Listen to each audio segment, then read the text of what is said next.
We're just being extra. Yeah, I'll give you my quick opinion on it. I won't give a full one, but maybe our next episode we can. But hey, if you guys are just listening to us, hello, welcome to the Just Extra podcast with Jackie and Erica. I'm Jackie. And I'm Erica. That took me by surprise. That was some bullshit. Should we do it again? Okay, Nah, we fine. keeping that. We keeping that. Let's just go. It's like, we're that was here. so crazy. Right. Jackie, I'll be noticing that. You be doing that shit.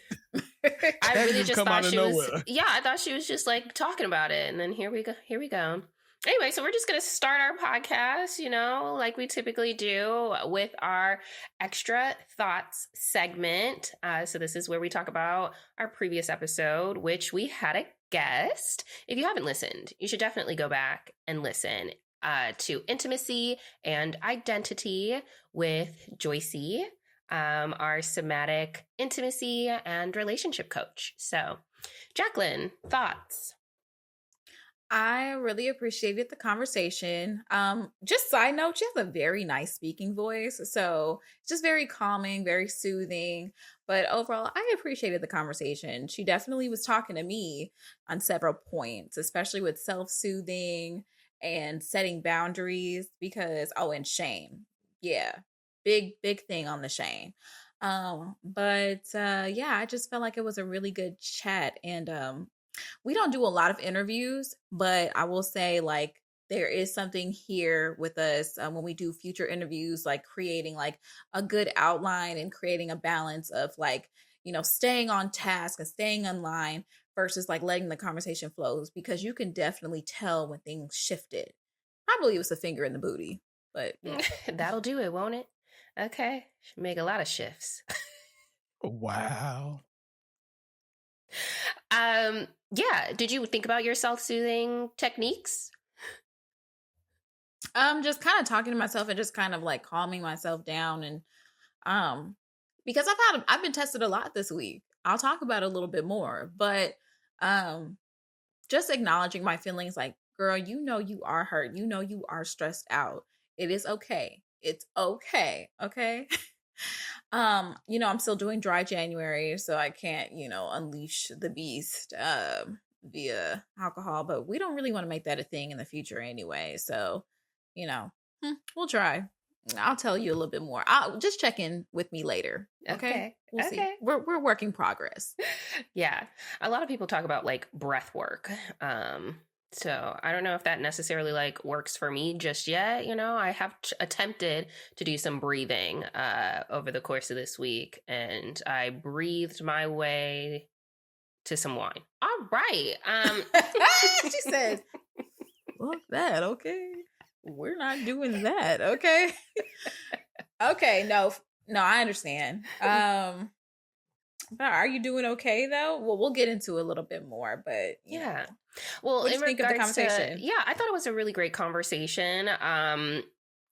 We definitely were talking about a lot of different things as it relates to like obviously intimacy and relationships and healthy relationships and unhealthy patterns and things like that. So, great conversation. I was just also thinking about like, intimacy. I don't have anybody at this moment in time, and just reflecting on like how I'm feeling. I have been feeling lonely, like just, at night it gets to me because, I'd be in bed and it'd be empty. And then I'm like, wow, I'd be alone. Like I'd be really by myself. And so like, there's a lot of like, just feelings of loneliness that I've been reflecting on. And, the characters that have been in my bed, not great characters. So it's nothing really about them that's like, oh, I miss them.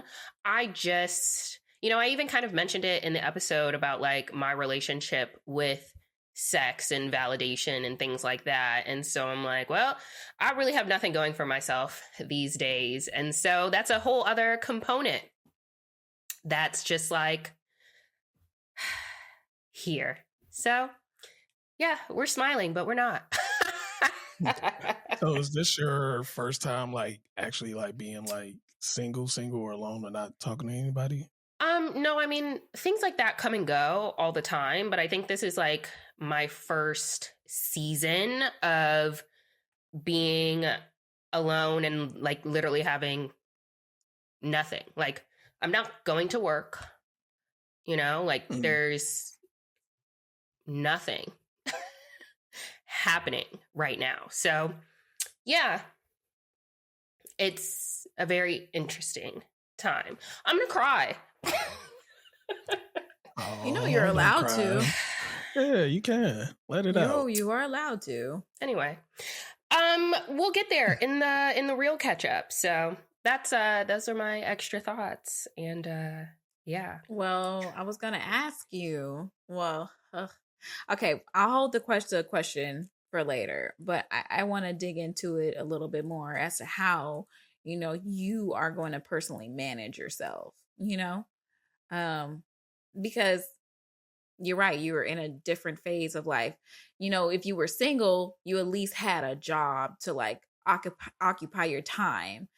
But and you say you are somewhat of an isolator anyway, so now you're isolated.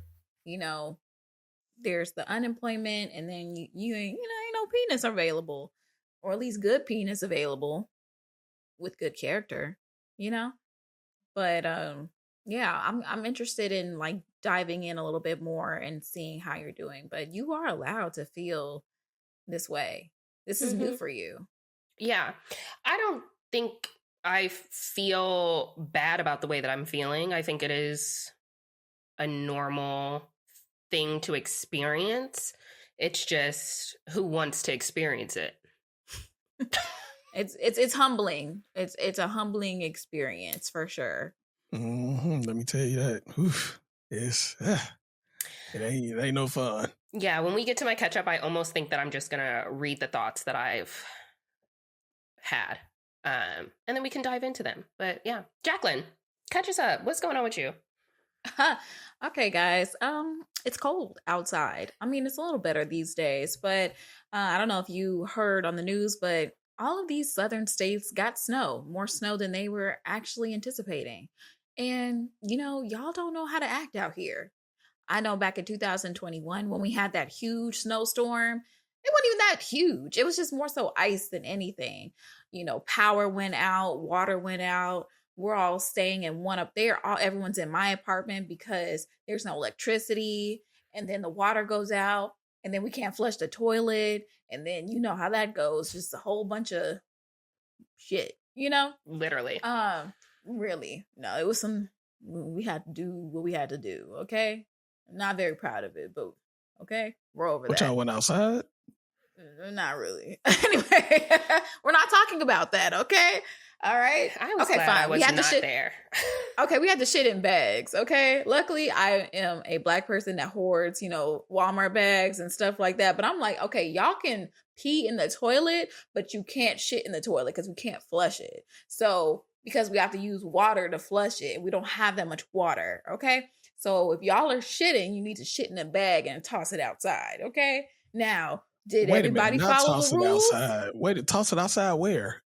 Outside. It's cold outside. It ain't gonna stink. It's just gonna freeze up. Just wrap it up, put it in a bag, stick it outside. Not in like a dumpster outside, just literally just like outside. It's going in the dumpster eventually, but who's walking outside to put it in the dumpster all the way over there on the other side of the damn complex? Okay, You know what that's just like when people were wearing masks and then they take off the mask to throw it on the ground. That's just like that. No, it's not. It's not. It's not. So That's like y'all somebody couldn't- pulling down their mask to sneeze, and then they just, I don't know. I guess it's not the same thing. Whatever. But just know it wasn't a happy time. But we all got together. We got closer as a community. That was right before Erica came to Houston. So it was very interesting. But okay, going back to it. All right. Y'all know, okay, Jackie's a nurse. And the thing is, when you work bedside and you work at a hospital, they have emergency plans in place. They told us early, like, hey, you might end up staying in the hospital, just letting you know. If we put the alarm out or we sound the alarm, you're going to have to come in. That means you are going to stay in the hospital. Okay. I was optimistic. Like, they ain't going to do that shit. I'm from Chicago. y'all be tripping over like 2 inches of snow. But I have to realize you guys have no plows, you have no salt, you have no sand, you have nothing. Like you were ill prepared for just any form of cold weather here. And that's just, it makes me nervous. You know, I'm like, what are we doing here? Okay, so they sound the alarm. I told you guys, I told you all, like, hey, I know we wanted to record this episode earlier, but we're not going to be able to because I have to go into the hospital. I had to pack food, I had to pack blankets, I had to pack my clothes, like entertainment, laptop, all that stuff. I'm literally carrying it into the hospital because they said once we lock the doors, no one can come in and out unless you are a patient in need of help, which is crazy. So I'm like, wait, if I leave my things in the car, can I at least go back to my car? They said, no. Whatever you bring in is what you have in. And you'll be here from Monday to Wednesday. If things, go like they say they go.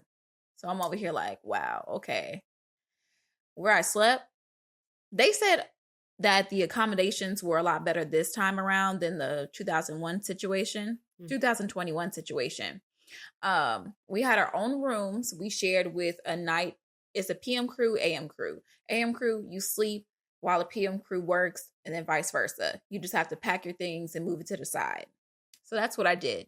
The accommodations were lackluster. I was wondering why people had their own blow-up mattresses, and I figured out why. You literally get to sleep on a flat lawn chair. So there's no cushion, no nothing. My back suffered so bad. And it was so cold in there, freezing. I couldn't control the temperature. I brought a blanket, I brought clothing, but it wasn't enough. So I wasn't getting any good sleep because I would wake up like freezing. And like, before you know it, as soon as I feel a little better, my alarm goes off and I have to go work. And so I have the stankiest attitude. Like I had to wait an hour to take a shower. And once I took my shower, finally, they were like, we got to shut these showers off. Luckily, I made it in time before they shut the showers off because it was starting to drip into the floor beneath. So it was just too many people taking showers at the same time. And then once I got my food, well, here's the thing. Let me rephrase that. Once I took my shower and went to go get food, they said I couldn't get any food. We were done for that meal time. You have to come back at 11:30. Well, I need to be asleep at 11:30. So I'm not going to eat. Thank goodness I brought my own food because I wouldn't be eating. The food was nasty. They served it up prison style. I don't know what they had. It was just a lot. Long story short, they ended it when they said they were going to end it Wednesday. So I had to go through that and still be a good nurse. But I was tired. I was exhausted.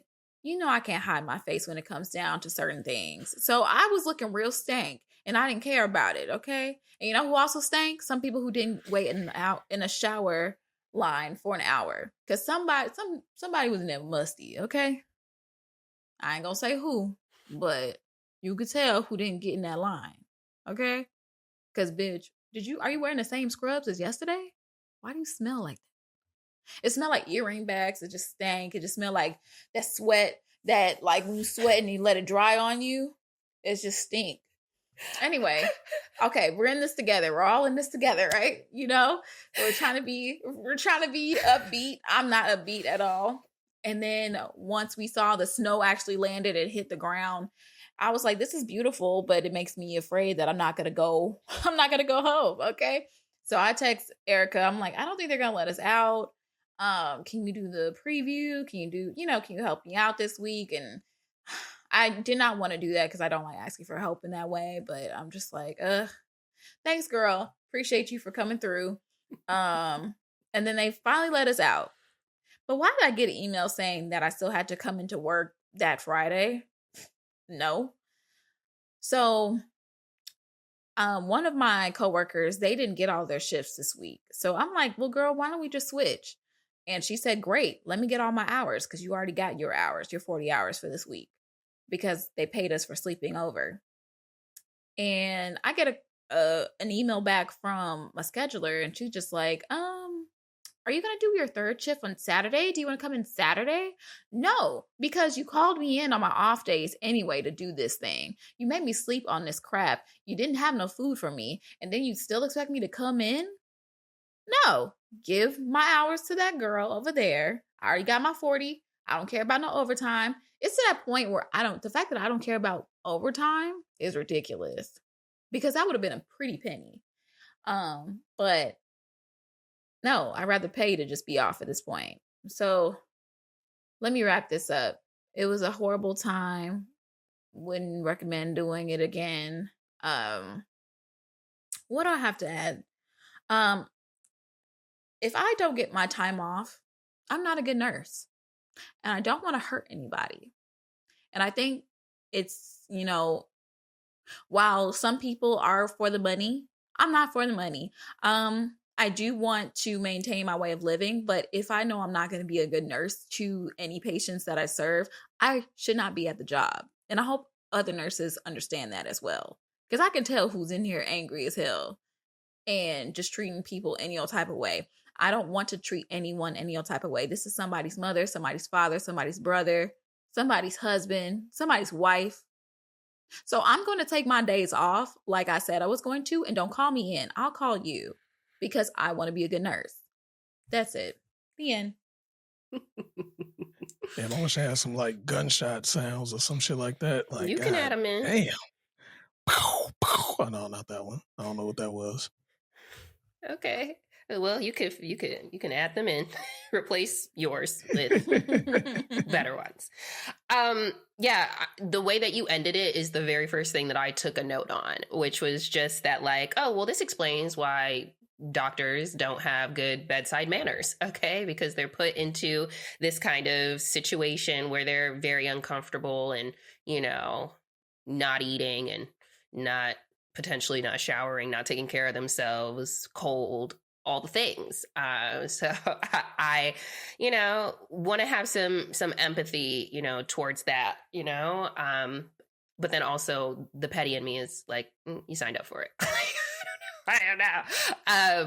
But like, you signed up for it, and it's just like you just really don't know until you're actually in it. Because to be honest with you, they don't tell you everything. Because if they told you everything, who would people really wouldn't sign do up that for ish. That's why they don't tell you about childbirth. Okay, there's a lot of components about that ish that people don't hear about, and that's so that you can do it.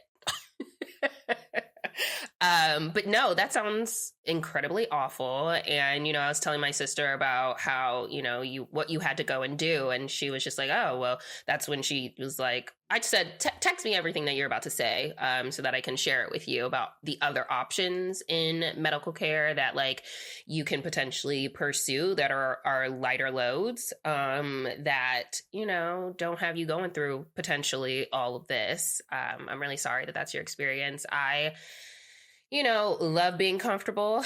I live in a first world country, in case some of our listeners forgot where we lived. Let me calm down. And would like to remind them that like, yeah, love comfort. So I can, relate to not being happy about being uncomfortable. And I'm sorry that that's what you dealt with, but you also knew, what you needed to do to take care of yourself after the fact, which was like, yeah, say no to your upcoming shifts or, trading and doing whatever from that perspective. I think it's really interesting that people in the medical care don't understand that like, like showers daily are really important or like good for you. I find that to be interesting. So yes, I get that like some people didn't want to wait, and yes, the showers did get cut off at some point in time, but the same pair of scrubs, I feel like, is not an excuse. Like, it's inexcusable. Like, you should have at least gotten fresh clothes, right? Fresh clothes. And my thing is, we have these nice wipes that, some I've definitely had the privilege of using because somebody left some in the bathroom for me to use. But we have some real good wet wipes, girl. If I ever bring some home, I'm going to let you try some. But those are for the patients that we give bed baths to, like little bird baths and stuff. Like, they're really good. They're really nice. You feel really fresh afterwards. So, girl, you could have just grabbed one of those and did hit your hot spots and come on out, because Because why you smell like that? Not that it was a girl. I feel like it's more acceptable, which it shouldn't be, if it was a man, because I feel like, they be dirty. But a girl, a woman, come on now. I feel like you should have known, to take a little Some bit people better can't care of smell yourself. themselves sometimes. Sometimes you can't smell yourself. So if y'all smell me, just tell me, okay? Okay. Okay. Will do. I try not to be around people, unshowered, unbathed, but sometimes, hey, this was a last minute thing, okay? I understand. Yeah, I definitely avoided the roads this earlier part of the week because actually, yeah, yesterday was the first time that I left the house. Same. But I mean, yeah, besides your work situation. But yeah, because I know that these Texans don't know how to manage for all the reasons that you said. It's like it's not common for them. And we don't have the infrastructure here to make driving easier when you do still have to be out on the roads in those kinds of situations. So, yeah, I'm glad that our energy grid stay together because that was what I was most concerned about. Like, I was like, yeah, people are saying it's gonna be like 30 degrees. I'm not necessarily concerned about like how chilly it's gonna be, but like, I want the power, I want energy to stay on. I want the electricity. Thanks. Okay. Okay, I'm like, what'd you learn? What lesson are you taking away from this? I mean, make sure you bring, if I do this again, which I probably am not, but bring an air mattress. I'll bring an extra pair of everything and get to the showers quicker. I don't know. Like, it's just like there's nothing that, the fact that I prepared as much as I did, so I wasn't all the way assed out, but there was just some stuff I was just like, dang, if this is just what you guys demand of us to do, and then I just think that at the end of the day, if you work the whole stay overnight situation at the hospital, you don't need to come in for your shift for the rest of the week. You should just take it off. Like, that's just too much. That's why I was just like, even though I only worked 2 shifts this week, but I got 40 hours, no. It's crazy. No. It's too much. Okay. Well, hopefully it's not anything that's mandated like it just was. No, it's mandated. It was mandated. So, I mean, yeah, some people love doing it because, you get the money, but it's just like, I just am realizing there's some things that money can't buy. Okay. And that's being in my bed, in my house with my electricity. Okay. On my couch. That's it. Yeah. Girl, how are you doing? Let's talk about it a little bit more. Yeah. Well, by the time this episode comes out, which, I mean, we're only like a few days away, we are at officially 4 months of unemployment, which is interesting. And yeah, I mean, we still have some reserves, right, from like dollar and cents perspective, but just I think mentally it's taking a toll on myself. I'm going to read what I wrote down just so that I can talk about it all. Okay, so trying to stay positive, but I'm not fine. This is what I'm just going to read it to y'all. This speaks to my biggest wound trauma of not being seen and valued. My job did not see me. They did not value me. And I am in a space where I have to repeat that cycle through applications and interviews, which I have not had one in 4 months. Okay. These hoes don't see me, which I already knew. I knew Q4 would be rough. So I'm trying to balance like just understanding that. But I want to be clear that this is like not necessarily about like rejection. Like that is not the thing that I am like hanging my hat on. I feel like it's also not really about failure. Like I don't feel myself as like a failure. Like those are not the things. It's really just like not being valued, because this was all a situation that to me was avoidable if my organization valued me, So like I have a lot of anger from like that regard of the whole situation.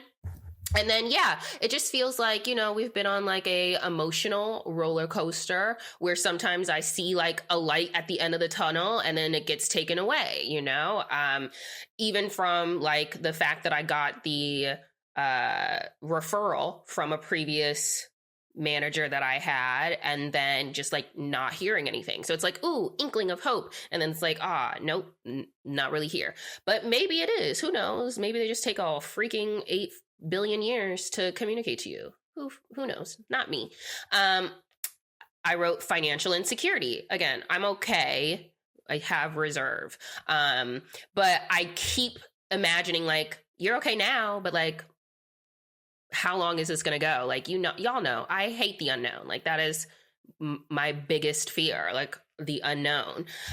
So I keep thinking about like, like my, I don't know, my fallback plan, which is like going to North Carolina and living with my mom. So I keep imagining myself like living with my mom. And yeah, I have to acknowledge that I'm classist.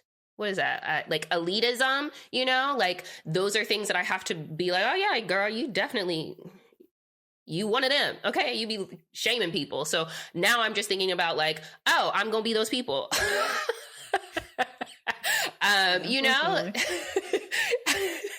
Yeah. So just like hearing or like thinking about the shame that's going to come with like, not being able to take care of myself, like, yeah, just having that awareness of elitism. I've been thinking about like, what does rock bottom really look like? And like really spiraling about like what that could mean. And yeah, all of those like very negative thoughts. So I've had a lot of negative self-talk, and we got to change that around.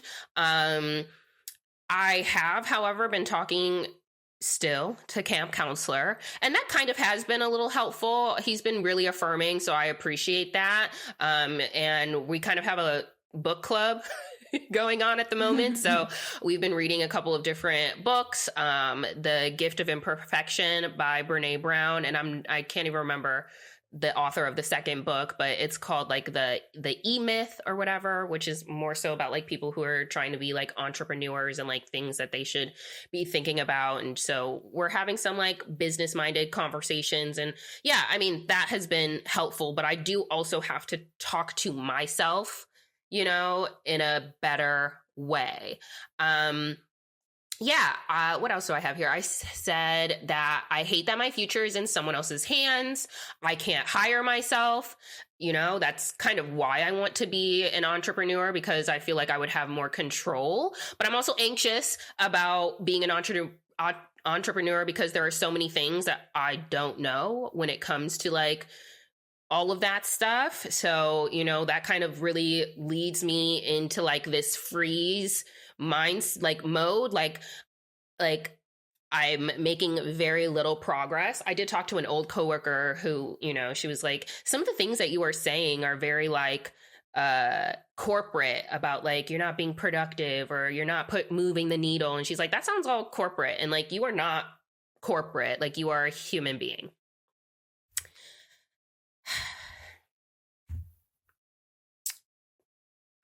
Okay.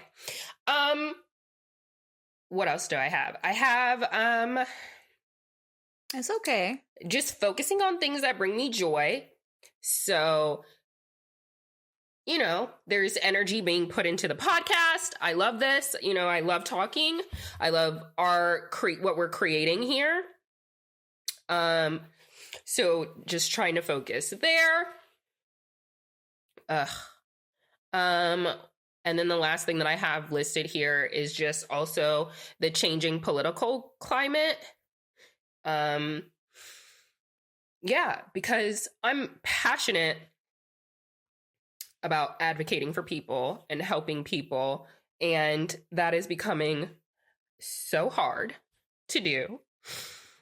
There's so many things that are trying to block good people who want to make good trouble. And then thinking about like how my career, what does that look like? Like, if that whole kind of subgroup under the HR umbrella is taken away, like, okay, we can still do HR more broadly, which is fine. It's just that I don't I'm not as passionate. And yes, there are ways that I can make sure that I'm advocating for the people who don't have voices as an HR partner, broadly. But it has to be in an organization, obviously, that like cares a little bit, because otherwise it's all going to be hard in an uphill battle. So anyway, those are all of my thoughts for my catch up. Well, they're all very valid thoughts to have. You know that. Like, oh, I just want to give you a hug. I'm sorry. It's not, it's just, this whole experience and where we are in the world these days, like, you just never know what's going to happen next. And you never think it's going to be you, And so we live in this bubble and we, do things like, it's never going to be me. It's never going to be me. And then it is you. And you're just like, what are we going to do? Like, did we ever think we were going to live in a world where the society that quote unquote prioritizes freedom, stating that, you know what, I don't want everyone to have the same opportunity, Like, I didn't know anything about DEI until you got into the space and you felt so, I remember when you first got, I think it was like 2020 or something, when it was just introduced like more broadly to more spaces. You're like, oh my gosh, this is something I really want to do. This is something that I really feel passionate about. And now we're at this space where it's just kind of like DEI, it's going away. Now we have to like change things, go about it a different way, go around things. And it's causing you to like, reframe your whole, career in itself. And I know that's not, I know it's not comforting and it's causing you a lot of anxiety, and I'm sorry. But, that's why crying is good. You are allowed to cry, let it out. Y'all know I'm a water sign. I be crying. I just don't typically cry in front of people. It's okay. You're allowed to feel this way, I want to know, how are you, like, I know this is a question for later on today, but I just want to ask, like, how are you working on soothing yourself seriously? I know you talked about talking to coworkers, talking to, camp counselor, but like, what are you doing for yourself? I'm just trying to maintain some kind of normalcy. Like, I don't want my fears to completely change how I approach living my life. Obviously, we have to budget, but I still want to have like just some normalcy. So other than that, I mean, nothing. Not a thing. Okay. I mean, it's good. I mean, if you don't have an answer right now, that's okay. But I do, want you to like continue to search within yourself and, explore what would make Erica feel better about the situation, because you're coming into a metamorphosis in life. And, the things that satisfy you beforehand probably won't satisfy you now. So you have more opportunities to find that. And I hope you do. In the meantime, you can feel all the feelings you are allowed to feel, Thanks. And as your friend, I'm here for you.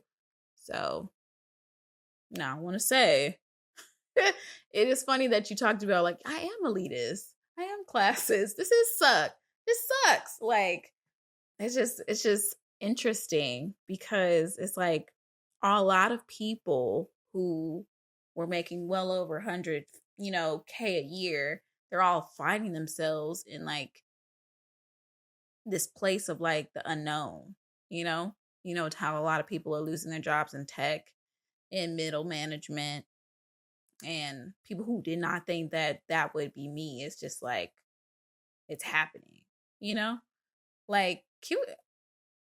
Do you have any other thoughts before we get into like our extra, because you are a part of this whole thing. I mean, we all are, you, me, Hassan, like the whole world, but mostly like you are greatly impacted by all of these changes that are coming up. Yeah, no, I don't have anything to add about, me. But yeah, obviously part of like the height and emotion is because of, we've just made it through almost the first week of our new president. Like, I hate it. And I take this ish personally, obviously. Like, and that's why I can't with anybody who is on the complete other side, because I literally, I can't. I literally can't. So yeah, I mean, I don't know where we want to start. If we want to start with like all of the information that let's has talk come out. let's talk about the spit in the face as it relates to the inauguration day on Martin Luther King Jr.'s holiday. What kind of shit was that? Yeah, I mean, apparently it happened one other time, I think, in history, maybe twice, where the inauguration has fallen on MLK Day. But I feel like this is like the most, I don't know what word, is it ironic? Like Ironic, like, wow, this definitely adds to the story of America. The fact that this guy represents everything opposite, on a day on a federal holiday that probably won't be here in the next couple of years if we allow this to continue. Like, if you guys don't know, President Trump is our president now. And me and Erica are part of the 92% of women that voted for Kamala. So, we're very, it's a melancholy, feeling around us, and just that uncertainty. In his first 48 hours in office, he signed so many executive orders that completely, like, my head is in a spin. It's just kind of like, so what are we doing now? And what is all of this going to equate to? The word oligarchy has been thrown around a lot. And that means ruled by few. Now, that's already been a thing in America. We already know the corporations control America. But now it's just more in our face now. You saw Jeff Bezos, Elon Musk, Mark Zuckerberg behind this man. We got Elon over here throwing up Nazi signs. And people denying the fact when we saw it twice in our face, just denying the fact that that's exactly what happened. It's like, what's that organization? The ACL, I don't know what the organization is, but the one that like literally Kyrie Irving has gotten like in trouble about like all this stuff. Like they had like so much to say about, anti-Semitism, just if you're saying like there's a genocide happening in Palestine. Like they have so much to say about all these other things that are minuscule in regards to like this blatant, obvious gesture. And they just want to be like, oh, well, he's just awkward and has autism, which is disrespectful to the entire neurodivergent community, because they're not all out here doing that. I didn't have no other better words. So that's that. No, I don't. As much as they want to spin it, my brother, no. Don't. Please don't. And the reason why they're able to enforce it on, say, like the Kyrie Irvings and the Kanye West is because at the end of the day, they control the media. You can't control somebody who makes billions of dollars outside of the media and also owns, one of the largest media, like social media platforms. So it's out of their control. They could condemn it, but quietly, because at the end of the day, like, they're not condemning it. You know what I'm saying? Like, they're just saying, like, I just want y'all to know that y'all didn't see what y'all saw. Like, that's what it is. It's like, y'all didn't see that. What we see then? Don't gaslight me. Don't gaslight me. Crazy. That's why we're just like, okay. And then the whole okay, let's just start off with TikTok. We can start off here. So TikTok went dark for all of 12 hours. 12 hours. Shoot, I wasn't even using it like that, so I didn't really care too much about it. But the fact that it came back and they were like, let's thank Donald Trump for bringing back TikTok for an additional 75 days. Everybody just like, oh, please, you cannot trick me. Because at the end of the day, like, you're trying to make it so like, oh, he's the one, he's the guy. It's not. I don't know what this whole thing is about, but maybe it was just like a warning shot. Like, we really could go dark on y'all. We really could. Yeah. No, I mean, they're trying to get over people who aren't caring about, you know, all the things that we will talk about, the executive orders. Like, for those people who are only concerned about TikTok, like, they're trying to, you know, get them on their side. Like, oh my God, well, I love TikTok. I don't really know what else is happening in the world, but I love TikTok. And so, you know, Trump's gonna bring it back. So I love that man. Yeah, people are saying it's already different in itself. Like, the algorithm is already changing. I don't know how true that is, but I'm not going to deny anybody's experience with the app that I don't use on a regular basis. Mm-hmm. So if it's changed, it's changed. I think the thing that scares me the most about all of this is just like the suppression of freedom of speech and propaganda. You know, there's so many forms of propaganda that are harmful. And I do think, like, in our recent years, like, propaganda surrounding like the gender wars, you know, everybody has a message as far as like, they're taking our men, the women are taking our jobs away. So that's why you can't have what you want to have. Women, you know, these men are trying to control your uterus and all that other stuff. And it's just like, as true as it may be or not, like, the messages are out there. When it comes down to the Palestine wars, like, you can't see, I heard that you can't see as much. Or if you type in hashtag free Palestine, it no longer shows up, or your stuff is immediately banned or shadow banned.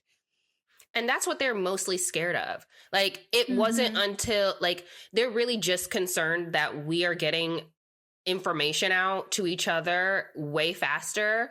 And this is the number one vehicle of doing that. And that, you know, they saw all of that when it came to the genocide of the Palestinian people. And I think that is where this is stemming from. Like, I have nothing against the Jewish community, nothing against them. Do what you do. But I'm like, just because is a group of people who are being killed, I don't know, that's the facts. That is factual from a land that is being taken from them that was theirs to begin with. And so I'm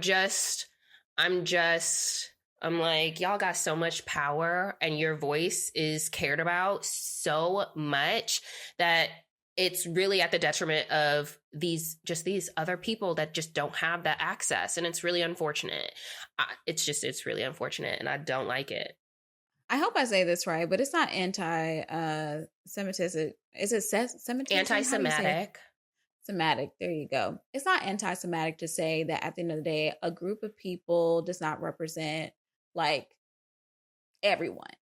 I know there are good people, just like there are Black people. There's good Black people. There's bad Black people. Okay. It's not anti-Semitic to say killing people is wrong. It's not. Yeah. Correct. So I'm with you. That's it. And the fact that you're suppressing, just like a Black person. Okay. I was going to say, that's not my stuff. Okay. Don't do me. I'm about to say, you burning something? No. Black people never change their fire. What's that called? A smoke detector. Because that's what I thought it was. And honestly, I am one of those, let me not lie, I am one of those Black people, I won't hear it. Like, it literally goes. Oh my God. Why am I, so I've been watching This Is Us, which is probably not good for my mental health as well, you know, because, you know, you be crying during that show.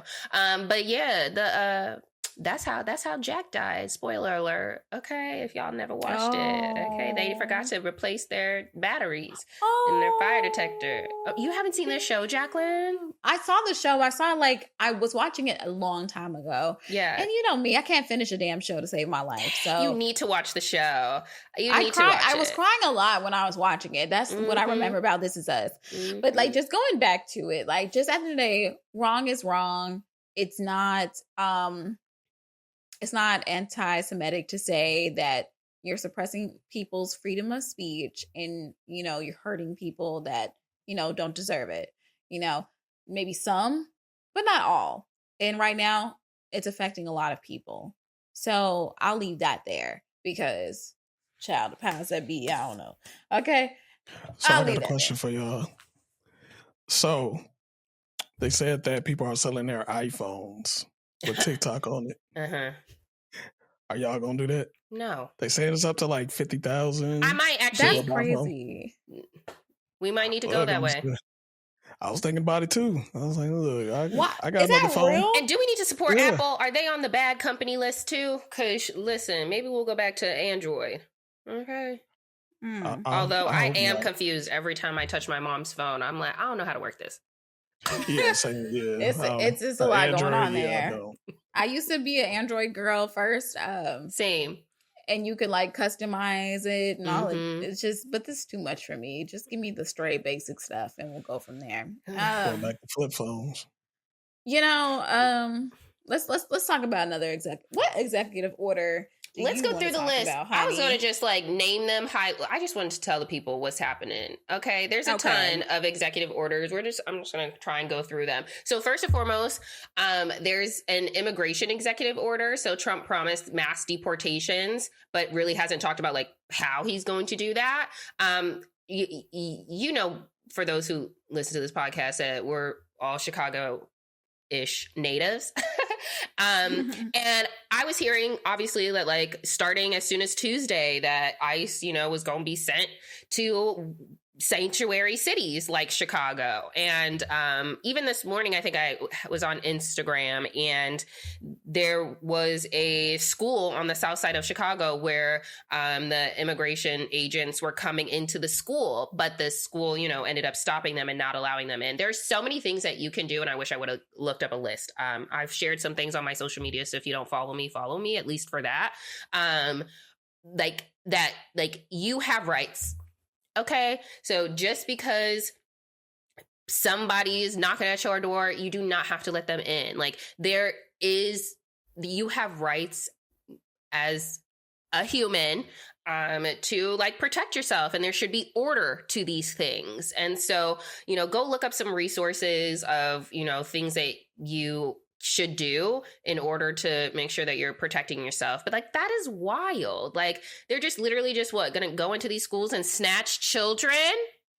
It's not just schools. They're also going to be doing it in hospitals and stuff too. Yeah. And in the hospital I work at, that's the, that's the population I serve mostly. But, as a healthcare professional, you do not have to give out any information about anyone, without a court order, of course. But at the end of the day, you can protect your people by not saying anything. It's fine. You heard about all the ignorant posts about people saying like, they're giving out tips, tip money if you hand out a tip. And then you got some people online. I know where they are at. They're over here on this corner. They're at this parlor. They're at this place. And it's just like, you got to realize like it's going to affect you. Yes. And they coming for you next. What group are you a part of? Because they're coming for you. A way to get rid of Black people for real. Because they know at the end of the day, it's like, okay, we're just as they're coming for everybody. They're trying it's just for Black and brown people.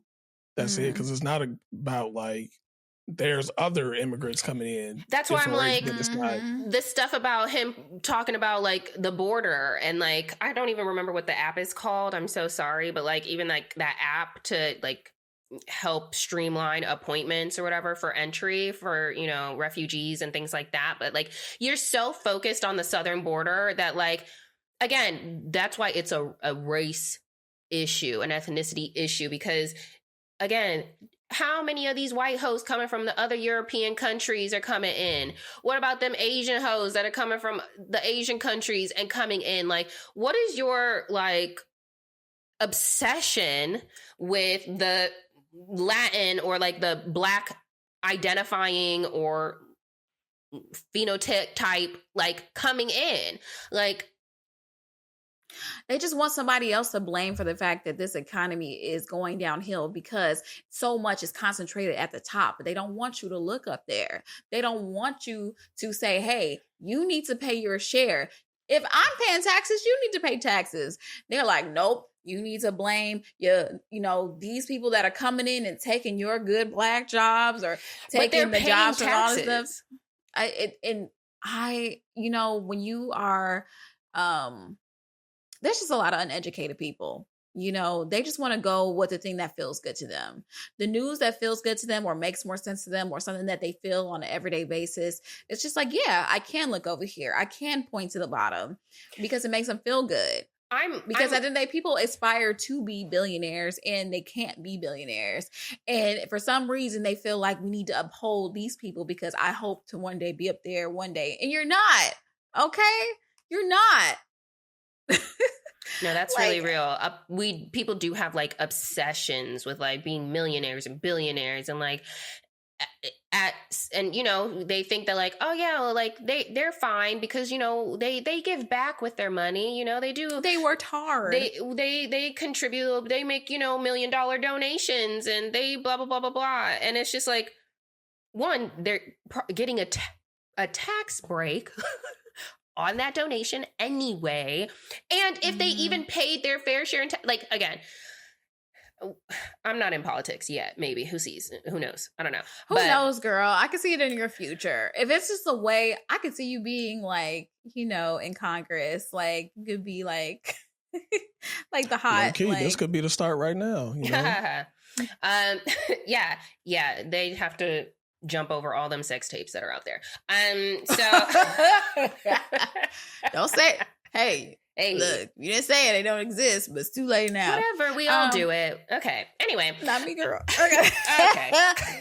It's in my phone. I mean, low-key, I'm with her. Like, if Trump could do all this and have a felony, why not? If you have a felony, your wife's out here naked, like, come on now, whatever. Pretty much just showed us like all that shit. It's just who they want to. Mankind. Okay, keeping young Black men, off the streets because they. That's right, Erica. Okay, that's right, Erica. You over here helping the needy. Okay. Oh Lord, I was really too, and it really beat me. Coochie a day to keep the stress away. All right, I know this. Ain't that right, Hassan? So, okay, similar lines with like immigration and things like that. So Trump is the birthright citizen executive order, which I see Jack Snow or whoever put this in is on hold, but Trump ordered agencies not to recognize babies as citizens if their mothers were unlawfully present at the time of birth and their father was not a U.S. citizen or a lawful permanent resident, which is crazy because we are a nation of immigrants. But continue. Honey, okay? That means everybody got to go, okay? I'm talking everybody. Just give it all back to indigenous people and let's be done. But at the end of the day, they're going to be like, no, this is just my manifest destiny. This is just what it's supposed to be. This is how it's supposed to be, honey. I was watching. I'm happy that they put this on hold. Go ahead. No, I was just going to say, like, listen, y'all need to go back and watch Pocahontas. Okay. Colors of the Wind. No. Okay. It at least has a message. Okay. I understand, but like, they wasn't too happy about that. I mean, obviously, John Smith and I'm not talking about that part. I'm just talking about the song. Coco was fine too. Okay. All right. I was just like, they don't really like that. They didn't like a lot. But the song had a meaning. Okay. Thanks. Right. Continue. Paint with all the colors of the wind. Okay. I know. You can own the earth and still. Okay. I know the rest of the words. Okay. There's words in there. Okay. There's also an executive order on energy and environment. So Trump declared a national emergency, a national energy emergency, ordering expedited, deregulated drilling. There's a health executive order. So he removed us from the World Health Organization. And what does this say? COVID and drug costs regarding Medicare and Medicaid. Interesting. Oh yeah, those are on a rise. Those increased. Okay, so anybody who thought he was going to help y'all be able to pay for things, he's not. All right. There are executive orders around, I see this all federal will return to office. I have the other executive orders that affect federal workers. So he's requiring a full-time return to in office for federal employees and ordered a hiring freeze on government positions. And he also reinstated his first term Schedule F executive order, which could make it easier to fire civil servants deemed disloyal. Employees are not required to personally or politically support the current president, but they must faithfully implement administration policies to the best of their ability. Underneath this, he also pardoned January 6 people. Among those are leaders from extremist groups like the Proud Boys and the Oath Keepers. And then there's, of course, the executive order that's targeting DEI and transgender Americans. So Trump established that it is the policy of the United States to recognize two sexes, male and female, on official documents. Which, by the way, people are not just going to disappear, but that's fine.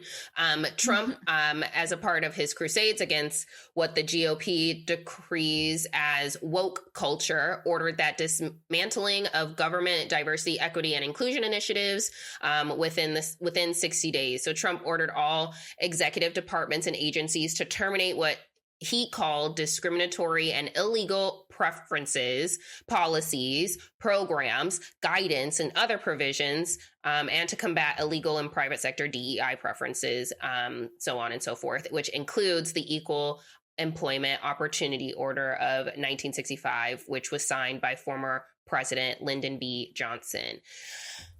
Can we stop here real fast? Yeah, because I'm tired. If we are doing this for real, if we're really getting rid of DEI and Equal Employment Acts, how are these application processes going to go? Don't you ask me shit about my veteran status, my disability status, my gender, my race, nothing. And the thing is, they need to, I don't know, it's like, what are we going to do? Like, how are we...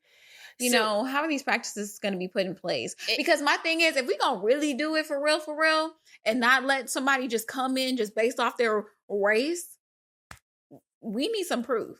That means we need it based off of merit alone. I want everybody to be put into a damn system where your name and all your information that, makes you different, just taken all away. And we're looking at the stats. Yeah, that only works for so long, though, because, again, you might get through the phone screen. Your resume might get picked, but they can still, at the end of the day, when you come in and you look like you, when you come in, they can still be like, no, I don't want that Indian. I don't want that Black. I don't want that transgender. I don't want none of that. Okay. And I'm still going to go with mediocre Chad. So it only still gets you so far. I feel like I'm feeling that right now. And this, I don't know.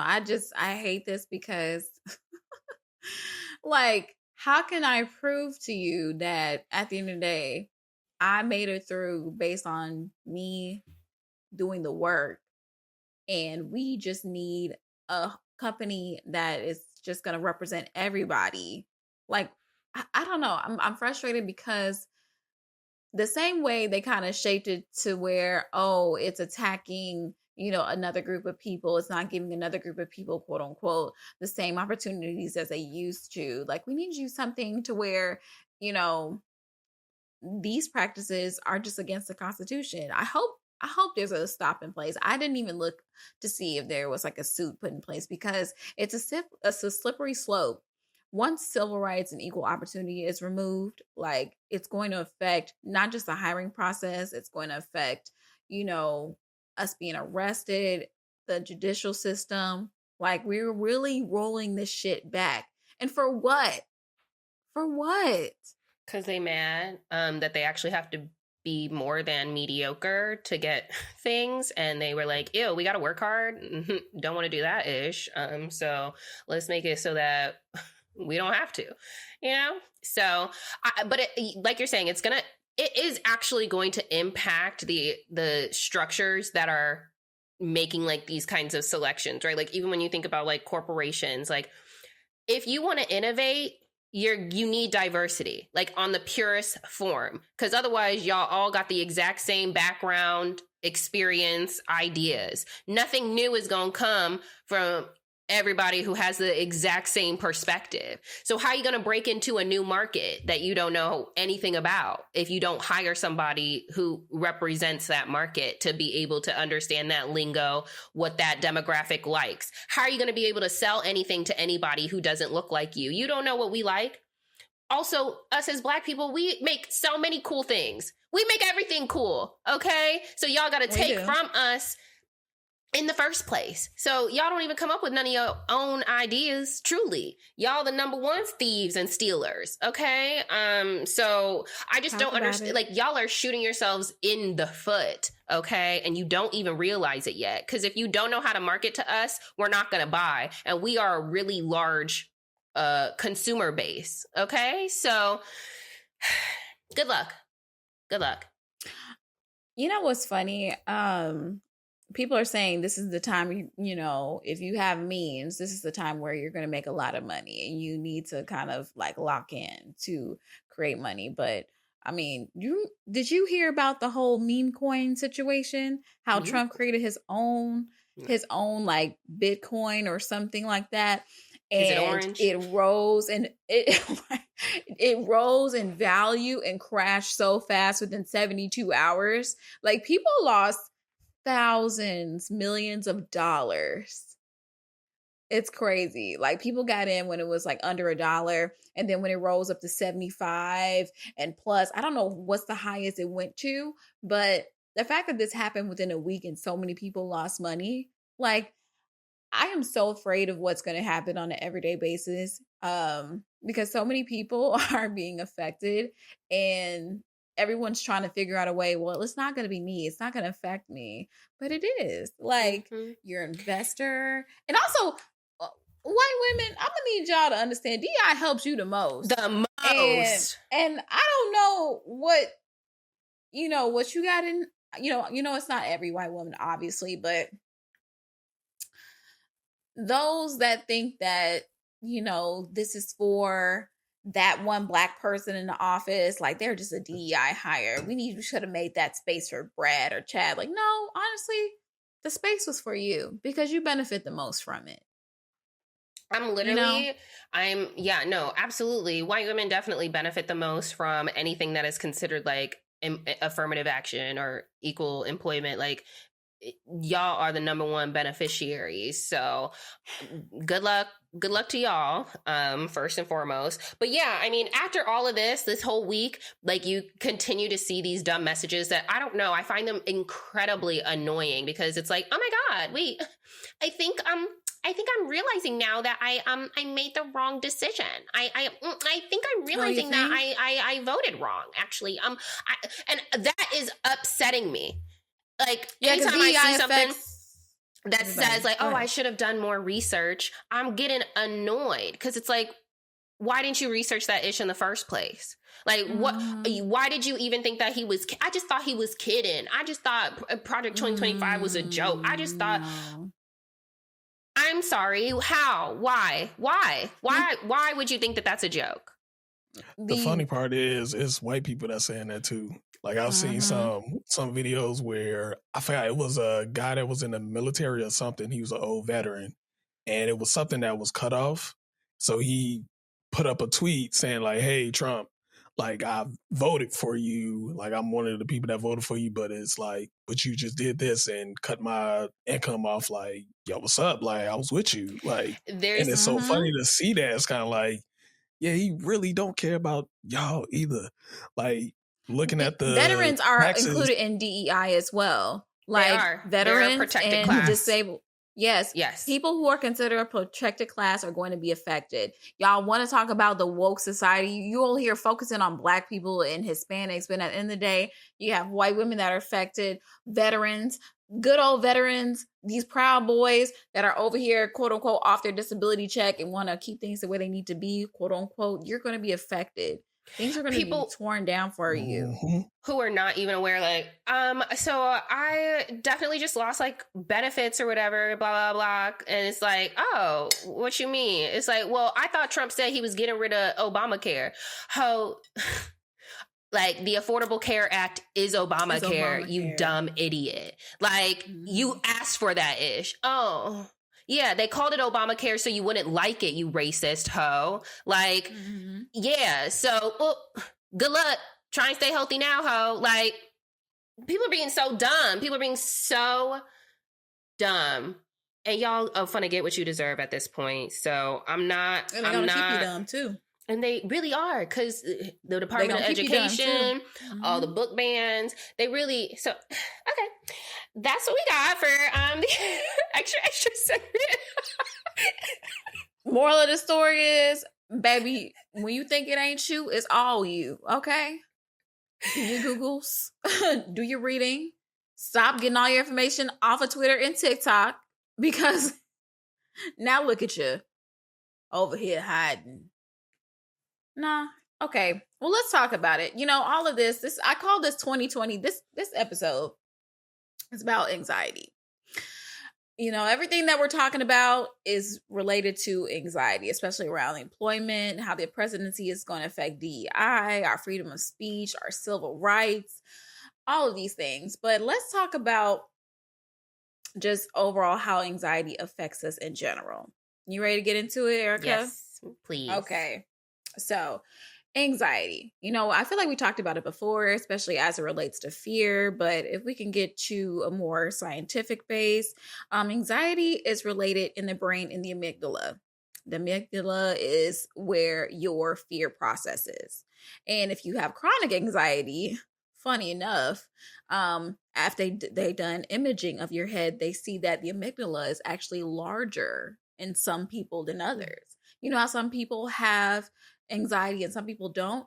All right, if you do a brain scan, you might see something there, especially as it compares to your prefrontal cortex. Your prefrontal cortex, it doesn't really develop fully until you're 25, but that, you know, that's your rational mind. That's to make better decisions, to associate reality from delusions, and imaging as well. If you have chronic anxiety, it's actually smaller than your amygdala, which is a little funny, but it comes out in physical symptoms. I don't know how, you know, your anxiety comes out, but physiological changes includes like increased heart rate, rapid breathing, muscle tension, clenching, you know, sweating, and GI discomfort. You might be a little bit more gassy than you're used to. But I have been passing a lot of gas. I'm for real. Yeah. But overall, like, anxiety, especially when it comes down to this year and our uncertain futures, you know, is something we want to kind of touch on today and, you know, just dive a little bit more into. So, ma'am, how does this show up for you? Well, I just talked about my leaky gut, apparently. So that's real. Low energy, I think. I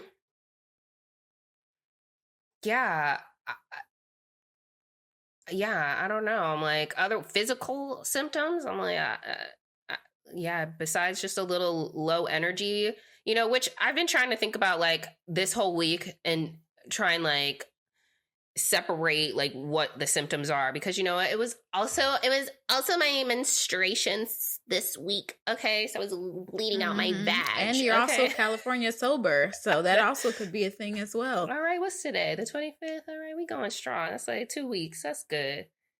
That's good. Whatever. I guess from a physical perspective, those are kind of the things that I'm aware of. But usually if I'm feeling anxious, you already know I'm an isolator regardless, like with all of my things. Like the number one thing that I want to do is be like, no one sees me having a problem. No one sees me. I'm like that too. I really relate to it. I really do. Sometimes not, but when it's really bad, I need a couple days. Just give me a day or two. Yes. I know for me, I freeze, you know, When anxiety is instant for me, I freeze. I notice that I'm not processing information fast. Mm. Um, and I think it's just due to me being overstimulated. When there's a lot of things happening at one time, I'm just like, what's going on? So somebody will have to quote unquote repeat themselves or talk a little slower. And I feel like it raises my anxiety even more because it's coming off as I'm slow, you know? I mean, if that's the case, that's the case. But freezing is one of those things for me. There's nothing going in, there's nothing coming out. Yeah, So now that you say that, I can relate for sure, because it's like, and like you're saying, it makes you feel worse because you're like, I was supposed to be doing something, and now I'm like, now I wasn't doing right. that, and that means that I didn't do this because now I got to do that one first, and like that almost makes you feel like, well, it's a wrap because I ain't do none of it. Okay, so let's just end it now. I sometimes overcompensate too. When I'm anxious, I notice like if I'm in like a certain crowd situations, my people pleasing tendencies like go into overdrive. And then I can tell when somebody is just like, you're a little brown nosy right now. Get away from me. And I hate that because I'm like, no, I just wanted to be just to do a little bit more so I can get a little bit of that outside validation and that I'm okay and I'm doing a good job.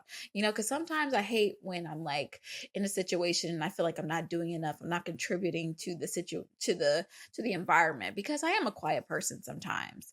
So, when I feel anxious, I'm like, dang. That's why I always used to go for the liquor because it's just like, okay, it will relax me. I can come in and jump into conversations, let it flow. And I'm just quote unquote being myself, but I'm not being myself because there's this veil that just dropped down and I'm not really giving a fuck about shit. And Yeah. also have no filter. Yeah, I think leaning into things that like give you pleasure, right? Like you're like, I don't really feel that great. So what are the things that are like pleasureful, if that's a word, for me? Like you're saying, like the liquor, or like, so I'm just vegging out, just like, oh, we're in somebody else's drama today. What's on TV? What can I watch that's not my life? And I wish I could. I don't do that. Like I don't watch TV. I know Hassan brought up like talking about TV shows. I'm like, I don't watch TV. Like I like that. Like I do sometimes, but I have to literally commit to the time to watch it, and I still probably won't finish the shit, girl. Like it has to be like a limited series on Netflix or something. Like, I love TV. It's very like gets me out of my head, and I'm in a whole other world. So yeah, it's definitely one of the like number one things that I'm like comforted by is good TV, and not necessarily like a movie, but like, I don't know, TV, like characters, like, I don't know, newness. The fact that it's not just in 2 hours, like there's 8 seasons. Those are the best ones. And I get that. I'm just like, dang, I won't know what happened with this person. It's just like, I hate not knowing. I'll never know. And, I hate that because I have some people that are like, you didn't finish this show. I was talking about Tell Me Lies to a couple of coworkers and they was just like, so did you finish it? And I was like, not yet. I still got a couple episodes. You still haven't finished? No, girl. I thought you did. No, because once we went to Ghana, I mean, I was supposed to download it, but I couldn't even download it. So once it's out of my system, out of my radar, I don't care about it anymore. So tell me about how anxiety is. Well, actually, Hassan, how does anxiety show up for you? You want to come in and give us a little something? Oh, shit. Let me tell y'all. So with me, it shows up, well, I eat less. That has been an issue. Wish that was me. I do eat less, hard to go to sleep, sweat a lot. I definitely do that. But I do that on occasion, so I don't know which one is which. The gas thing is interesting because I don't know if that's counts for me or not because I just do it. I just off the rip. So I don't know if it's like if I'm nervous. Now I do know if I'm like anxious, I do be having to take a shit. So that is one. Like my stomach be bubbling, stuff like that. I get real irritable. Self-isolate. I've definitely done that. Like people don't hear from me for like months. And then I just randomly be like, oh yeah, what up? So, it definitely shows up for me in those aspects. Mm.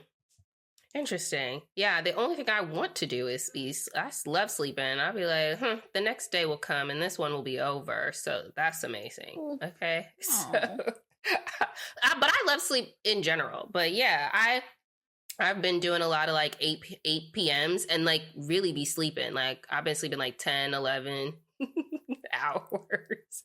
Am I depressed? Ooh, that's you know what? You might be. Listen, you know what? As a person that was going through the shit, you might be. Yeah. I'm not a therapist, but those definitely, the change in routine and not wanting to do certain things that you wanted to do before or no interest and just like, yeah. I mean, if someone told you were, I definitely was going to sleep at like 7, 8 o'clock. It's just 8 o'clock. I'd be like, ain't shit going on. Ain't nothing happening. Truly. Yeah, at 8 o'clock, I'm like, ain't nothing going on. So we could definitely go sleep. Now, I do still want to do things that I have done. Like, I haven't lost that desire, I'm just like, can I? Well, I can't because we still have funds. I'm not, we're still okay. But, I'm just, even us reading the predictions from the Sex Therapy and Astrology Part 2, and I was like, oh my God, what's going to happen if in January through March, I gotta protect anything that I have because what's going to happen? So yeah,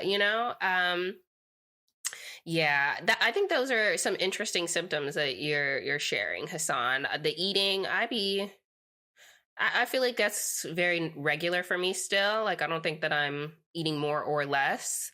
But yeah, definitely sleep. I love to sleep, but we're sleeping more because what else we gonna do?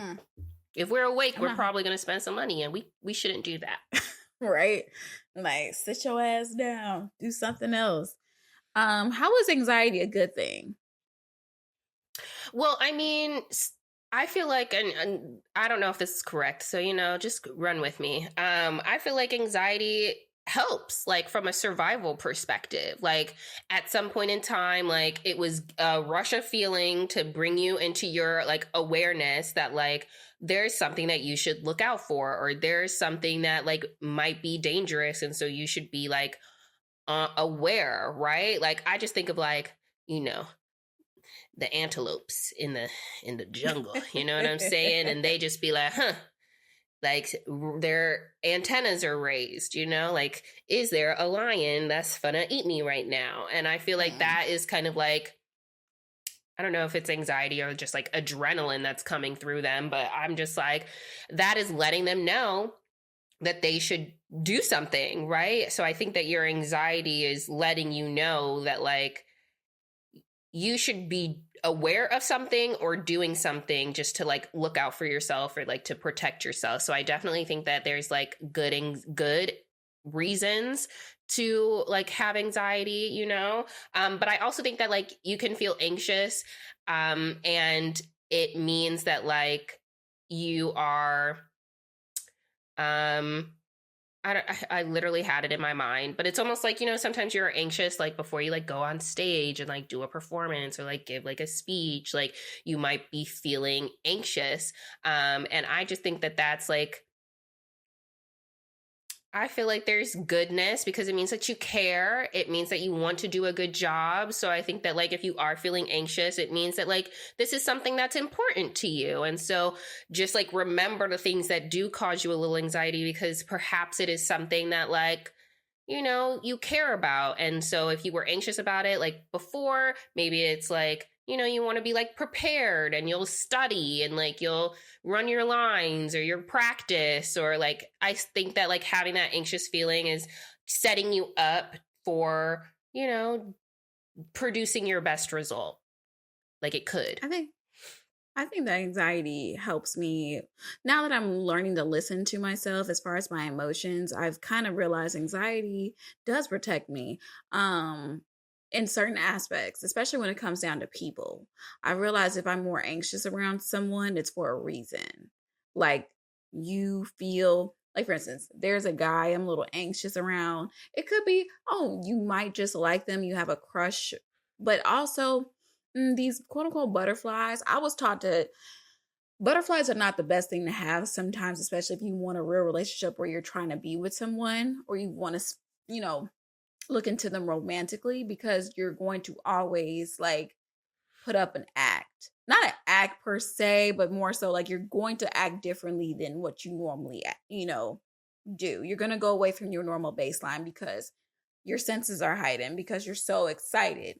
And I understand butterflies go away, but sometimes, you're realizing, okay, I might be coming at it from a more lusty perspective than a realistic relationship approach. That's just how it relates to me when it comes down to guys.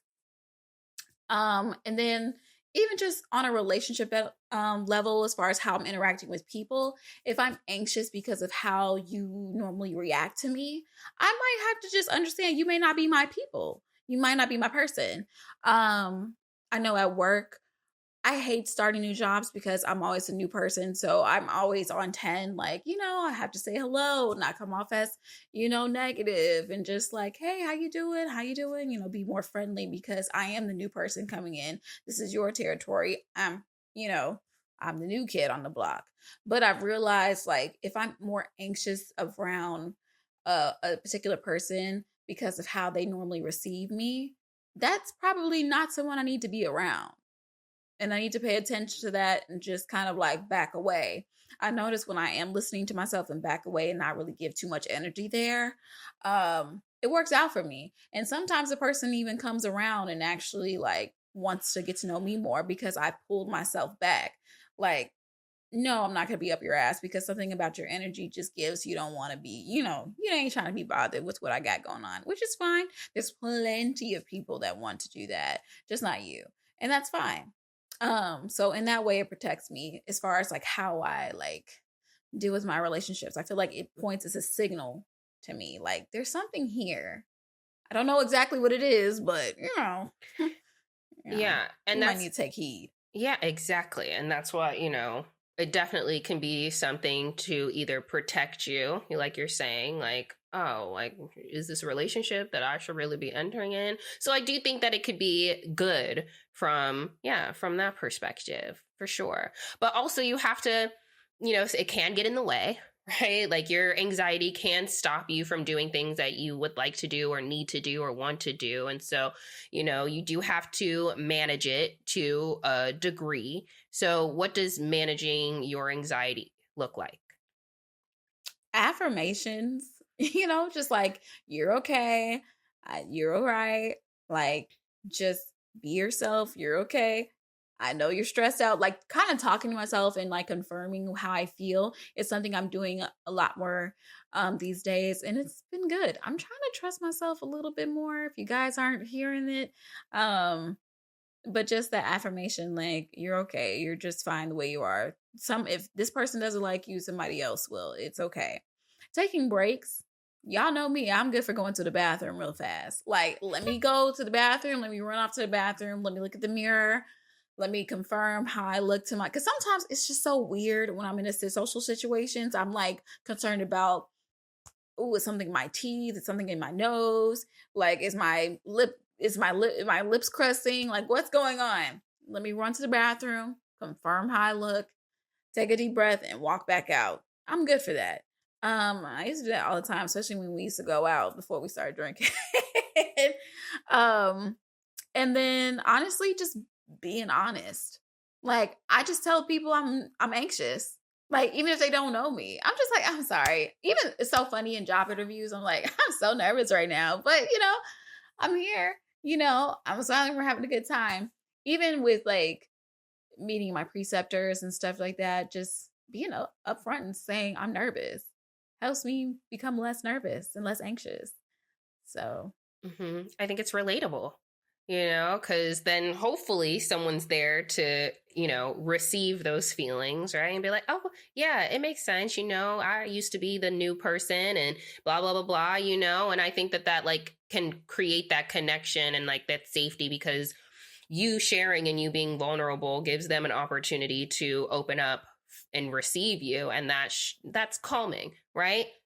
So definitely, I think, sharing with other people and being open like can help manage your anxiety, you know, but you could, you know, be open to the wrong person, and then that happens. And again, and if you make my anxiety worse, that lets me know you're not my motherfucking bitch. So Yes.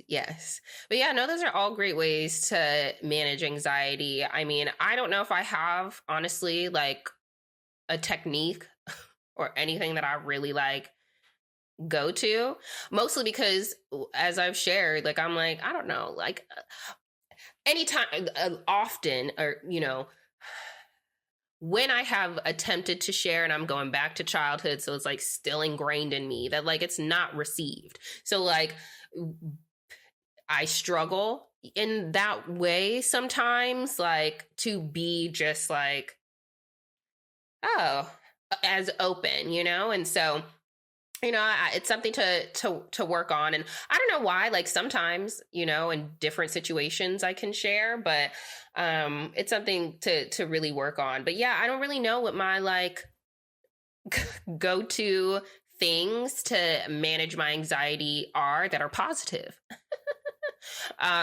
So, you know, I need to take time to think about it. I mean, my therapist would tell me about like breathing, and I do try to breathe. Like I do try to just like, okay, let's see if we could just do some breath for, you know, whatever, 10 seconds of like intentional breathing. And I don't know if that always helps because, you know, I don't really got no patience. The situation ain't changed.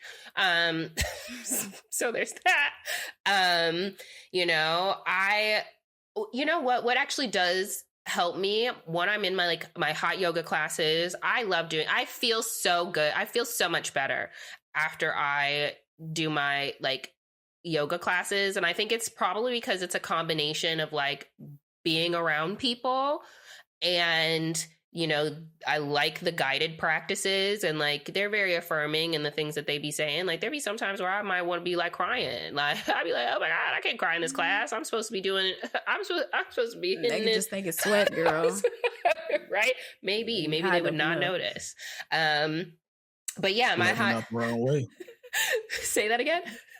Letting it out the wrong way. You're supposed to, if you're gonna let it out, it's supposed to be the back door way. That's supposed to be crazy. What? That's what people do in hot yoga. They fart. Hell no. Yeah, it be people farting in hot yoga. No, that was very country.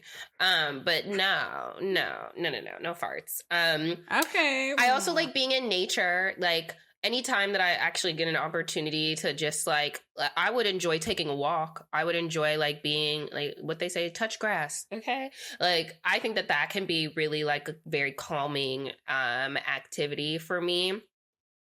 So yeah, like outdoors, nature, my hot yoga are great. You know, and there's other practices that people try and tell me to try, like to journal or whatever, but I'm not really a journaler. I used to sometimes like record myself like talking, you know, and it goes nowhere, but just like what is that? A oral diary versus like something that I like write down. So don't hack me because that's embarrassing.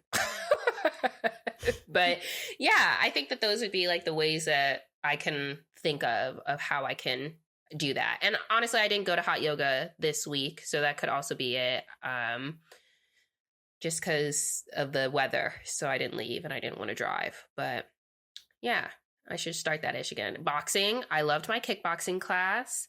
I haven't been in a minute to that either, just because it's so many points. I'm on Class Pass. It's so many points. And I'm like, I'm trying to make the most of these. Why would I go take this 8-point kickboxing class? Well, the reason is because you need help, girl. You should take that class.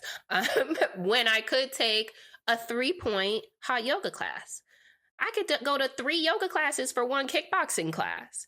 But, you know, if it's good for me, I need to just take the class. You know, sometimes if you don't go on there for a while, they'll like offer it to you at a discount. You know, I would say check it, you know. No, they yelled at me because I was trying to use the beginners because it's 7 points instead of 8. But I'd be like not able to sign in because they're like, you're a beginner, so you've never been here before. So I'm not on there. And they'd be like, you have to click the other one. And I'm like, but it's an extra point for no reason. Anyway, haters. They don't care about my mental health. Not them just trying to get their points. Right? Okay, Hassan, you want to give us a little something how you manage your stress? Yeah. Normally it's taking the walks, working out. I find that helps as well too. Been trying to get more into meditating. I tried it a couple of times. It did help. So that has something I've been trying to implement. Talking to myself, calming myself down. Um, Trying to really think of other options because I'm more of a all or nothing type of person, especially when my anxiety like is through the roof. Like it's like all or nothing. So really just being like, okay, yeah, if this option isn't available, then what else, could you do, or what else, what other route could you do? So that has helped as well too. Been actually writing in a diary. That has, been helpful for me. If and also if any of those don't work, can't always, can't always argue with weed. That helps as well too. He said, "Hey, all Like this sometimes fails. that really calm you down. Right instantly. Okay. Yeah, calm you down. Be like, why the fuck I ain't think about this shit? Like, sometimes it helps. That you know what, life isn't so bad. Like, yeah, sometimes you need to calm yourself down a little bit. So a little bit of a puff and a little vibe. Oh, yeah, I'm a new person. Orgasm never happened. Yeah, I don't know about that other one, but I feel you though. Sometimes, yeah, you might need to bust a nut. It's okay. I'll tell that used to be one. That used to be. Yeah, and that's how. And then it came into a problem. Yeah, then that became a problem. That. Yeah. Good days though, good times. Right? Good yeah, times. I went through a lot of pages. I'm like, damn, I've seen this already. Okay, whatever. Anywho, now what's some things that we should not say to people with anxiety? Don't tell me to calm down, bitch. You calm down. That is like the most disrespectful thing you can say to somebody. I feel like because it's like, go ahead. Because it's kind of like you think like, of course I want to calm down, but obviously I can't. So like you're not telling anything new. Like, yeah, I can't do it. Like, no, if I could, I would. So shut the fuck up, bitch. Like that right there is just like so annoying when people say that. Mm-hmm. To me, it's when it's just like, it's not that big of a deal. Don't invalidate me. I just told y'all. I hate that ish. Okay? It's not that big of a deal. It is a big deal to me, ho. That's why I'm the one freaking out. What you mean? God, it's so exactly like you're overreacting. No, you're overreacting. You're like, underreacting. Okay? It's like, do you not see this shit? Nobody else sees but me? Okay, I might need to walk away. And again, that's my overstimulation. Because yes, I am overreacting. Yes, I do need to calm down. You don't think I know that?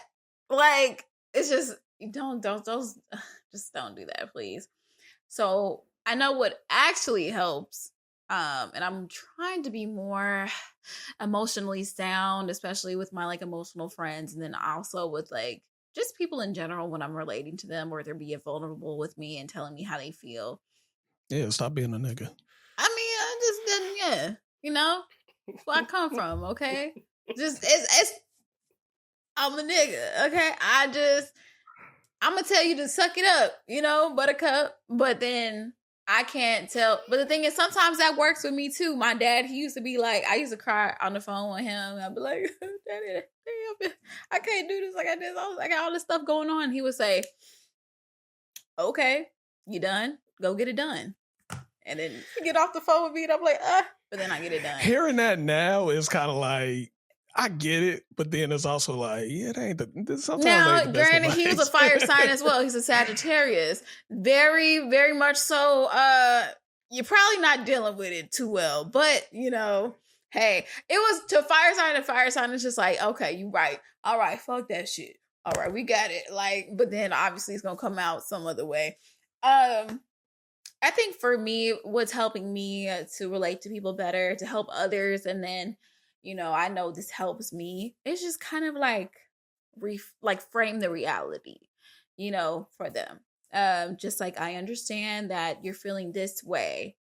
You know, I don't see this issue, but that does not take away from the fact that you're feeling this way. Like I don't see it as that, because it's like sometimes when people are anxious, it's just like, can you not see do you not see everyone staring at me? Everyone's staring at me. I can say, from my point of view, I don't see everyone staring at you, but that doesn't mean, what you're feeling isn't real. So you're allowed to feel how you feel, you know.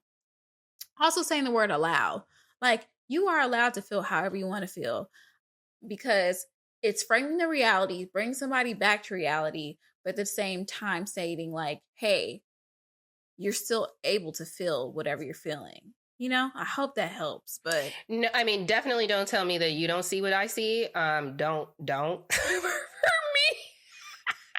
I feel what you are saying. I said everything else that you were saying for sure. I think you could say like, okay, I see that you are feeling this way. Just here's another way that you could look at it if you went about it like that, without dismissing that I don't see what you see. No, me saying like it's me framing reality, because sometimes when you are having an anxiety attack, you are removed from reality, and just at the end of the day stating like, hey, because I don't see everyone looking at you, that doesn't mean no one's not looking. You don't feel like people are not looking at you. I understand that. And this is like, I am with you. If this is how you feel, this is what I don't see. I don't see this, but that doesn't take away from the fact that you're feeling this way. You can also relate it to people with like schizophrenia and stuff like that. I had a patient one time that was just like, you don't see that shit? Like, no, I don't see anyone in the corner, but that doesn't mean you don't see it. What do you see? Let's talk about it. What does it look like? Yeah, I would if I'm talking to you. Yeah, I would just skip the I don't and just ask, well, what is it that you're seeing? Like to me, you already. I guess you already told me I'm crazy. Okay. So I'm not hearing anything else that you are saying, because you just said I'm insane, and that's fine. But it's just like I can't, and I guess maybe this, because this method works for me, it's just like, I can't lie to you. I don't want to lie to you. Don't lie. I just said don't tell. I'm not. Yes. Skip don't, to the okay, but you're omission. So you want me to omit? Yes. And that's version of lying. Okay, omit. Just say, I understand that you see a person in the corner. What are you seeing? You don't have to say, I don't see that. Just say, you're not going to say it like that. Like, no, I don't see no shit over there. But just like, okay, you know what? Okay, you're saying that you're seeing this, right? Okay. Now, I don't see it, but you tell me what you see. Or just like, I see what you're saying. You're hearing this? Okay. I don't hear these noises here, but you tell me what you hear. Like let's walk through it a little bit. Mm-hmm. So I know exactly how you're feeling right now. And then like, we can just talk it out and stuff like that. But yeah, I can't, it's just like, I can't lie. That's when I say frame the reality, that's the whole point of this exercise, because sometimes anxiety does remove you from reality. Yeah. So that was my thing. Yeah, that was it. It's like, oh yes, I need to validate you, reframe reality, but also validate your experience. That's the exercise that I use. Yeah. Okay. The technique. Now, okay, maybe not work with everybody. Yeah. It won't work for me. She said, don't tell me that shit. Don't, okay. If you need to reframe it. But as soon as you say, but if you tell me what you're saying, then that's not, I need, and I'm going to tell you what works for me is affirm what I'm experiencing and be in that moment with me. To me, that's what I would need. I'm like, this is what I'm experiencing, blah, blah, blah. And you just being like, I see where you're coming from. I understand that is an experience for you. Like that to me is comforting. Like, and then we can move into problem solving, because we've acknowledged that this is real for me. So now it's like, okay, so we can go into some problem solving. In those moments, I'm like a little physical touch. I appreciate that. Like some grounding touches of like, I'm here, we're together. Like, like I appreciate that, which means I need to not isolate it because can't nobody touch me if I'm not by nobody. But like, yeah, those grounding touches like would also be comforting. So yeah, I need someone to be present in that moment with me. We can co-create solutions because I'm probably not thinking about solutions because I'm consumed with the experience. But like, yeah, just here, I'm here with you, some grounding touches and like, yeah, alleviate some of my brain by like helping me identify solutions. So like that would be, for me, things that would be helpful if I'm having like an experience. Yeah. So just looking up some other good questions people can ask, if somebody's having an anxiety attack, you always ask them, what can I do to help you? What do you need? How can I make this experience easy for you? So those are some of the questions that you can ask, just in case somebody's having anxiety attack or panic attack or something like that, just to make sure, they're okay in that, instance. That's so crazy, the whole what can I do for you? Because I want to work on saying that more, but my problem is when somebody asks me that question, I have no answer. So that's the part that kind of sucks for me. But I do want to be able to say that to someone else and just like actually like thoroughly like provide what I can provide for them. That's also the thing. I'm also afraid to say something like, what can I do for you? And I can't come through, That's the one thing I don't know. Does that make sense? Like, because you'd have to then, now what they want, but you're like, I can't get that for you. And and I feel bad. And I don't know. I think that's okay. I think even if you can't do it, like it's about like, okay, well, maybe I can't, the store's closed right now, so I can't actually go and run and like get that to you. But like, what is a good substitute? Like maybe we can think of like, we can't get ice cream, but like maybe we can get yogurt. Do you have any yogurt in your fridge? Or I don't know. Like, like, okay, so what is the sensation that you're trying to like solve by getting that thing? Like, how can I do that part of it, So, and then use your network, I guess, if you specifically like, I know what my limitations like are or what I can or can't like contribute. So like, who do I know who can get that ish? Like, even me talking about, something with Krista and like being like, well, here's some jobs that maybe you don't hate. Like, here's some things that maybe you can explore, Yeah. So I think that those are great questions. Cause yeah, I think it's just overwhelming to try and create your own, I don't know, even come up with your own, I don't know, solution. That's what I got. Okay. What works for you, Hassan? What would you like? Honestly, it is those the things that I read. Ask me what can I do to help you. I think that does help me. Has me to figure out like, okay, again, I'm a all or nothing person. So of course I'm gonna know like whatever it is that I'm feeling anxious about, probably can't get at that moment. So it's like, okay, what else can I do? What other options there is, or just having a conversation with me, like having me to forget about it, forget about feeling anxious or having some sort of anxiety. Just try to think about a random topic to talk about. And it's kind of like, okay, it's calming me down more. I can be able to, be distracted when it comes to that. Shoot, food is always a good one. Tell me, especially if you like, let's go get some chocolate chip cookies. That was my like number one thing. So so you do that, cool. Like, I'm gonna forget it. I'm gonna forget about it. All right now. I love that. Yeah. Anything that's like, how are you going to alleviate my load? Okay. Because obviously I'm anxious. Oh, so, okay. Yeah. But also, I'll accept that. It's definitely something I want to do in this lifetime. Just kind of work on being more like emotionally sound. Because like honestly, yeah, I guess we can go back to my dad and just my family in general. Like we really weren't emotional people. We are emotional people, but we weren't emotional in that way. Mm-hmm. It's just like, okay, like this is cute. We weren't even huggers like that. We weren't. It was just kind of like business kind like I can is relate. I think that's why me and my sister talked about it, and we were just like, why do we have more like friends that are they're not they didn't have the typical like American upbringing. Like, why do we relate more to say like, because she has Asian friends, she has friends who from several countries in Africa. Like, why are we more connected to them? Because it's like a lot of them, they're not emotional people. It's like we're in survival mode in a way, and it's just like we can't really focus on that right now.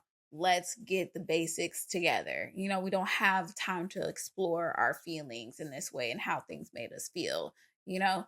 So it's just kind of one of those things where you're just kind of like, yeah, I kind of grew up in that kind of household too. Like, oh, we didn't talk about feelings like that. You just had to kind of get through the next day.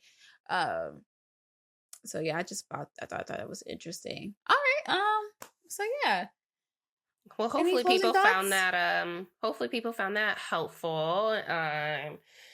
And that moves us into our advice segment, where we'll help some more of these folk, okay, with our Am I Just Being Extra segment. So feel free, if you have a question that you would like to ask us, you could send us an email at justextrapodcast@gmail.com, and we potentially will answer it on the podcast.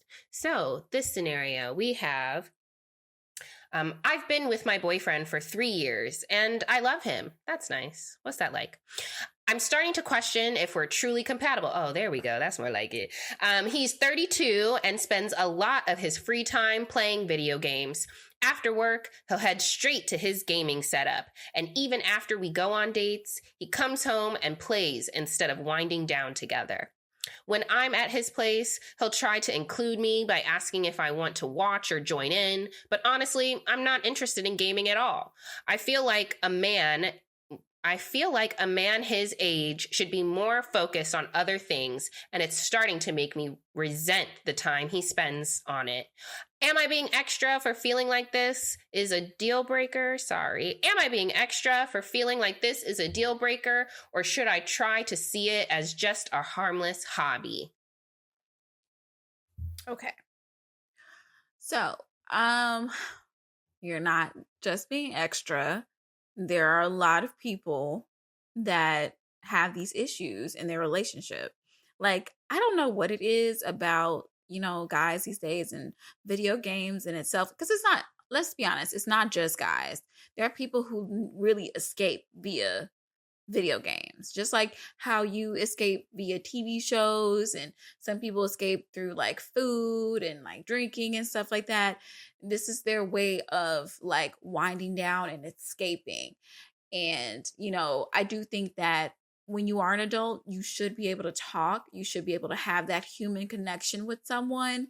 And if this is your only way of doing it and your only outlet of like decompressing, I don't know. I feel like, we might need to tweak some things, okay?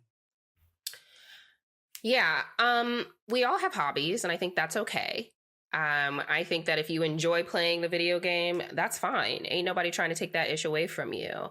I think that if it is something where it's after every date, like there's nothing, like y'all don't come home and want to have sex after your date, like that's might be a problem.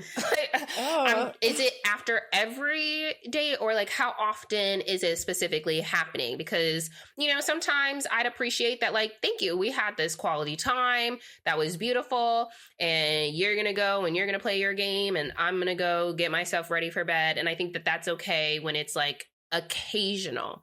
Now, if it's consistently like always something that happens, I think that it's something that before you think that like you need to immediately break up with him, you should talk to him about it. Like, okay, here's some of the things that I would like after, we have date night. Like if you're only doing one date night like a week, maybe it's like, okay, can we have like two of them out of the month where, we after date night come home and we cuddle or we enjoy each other's company, we have a nightcap or whatever. Like, can we negotiate whatever it is that you feel like is going to be, making you seem like fully making you feel fully seen? Like, sure, I think talk about it. I don't think, again, unless he's like absolutely not, like I just spent 3 hours with you, and so every single time after I spend 3 hours with you I need a break. Like if that's the tone and if that's the reply, then yeah, it might be over. But he should be open to like understanding how you are feeling. Like, okay, this makes her feel neglected, or like you fulfilled an obligation and now you want to be home and do what you actually really wanted to do. Like I think if you can understand where she's coming from and meet in the middle somewhere, then I think that it's a salvageable problem, like something that you can work towards. Yeah. I feel like she'd be an extra. Oh, she definitely be an extra. Only reason I say that is because just reading it, the fact that, one, I agree with both of y'all said, people do have their hobbies. And I feel like now if it's done just all the time, is just too excessive, then okay, yeah, a conversation is had. Like, listen, like I understand like this is what you do to, relax and all that stuff, but hey, let's try to do some other stuff. But if he's, y'all still have y'all quality time and y'all still go on dates, like there's nothing wrong with him going to relax and play video games. Like there's nothing wrong with it. Yeah. Like I think that it's also a part of we talked about with Joyce with intimacy when she said that he tried to include her, like, hey, babe, let's sit down, play the game with me or even just watch.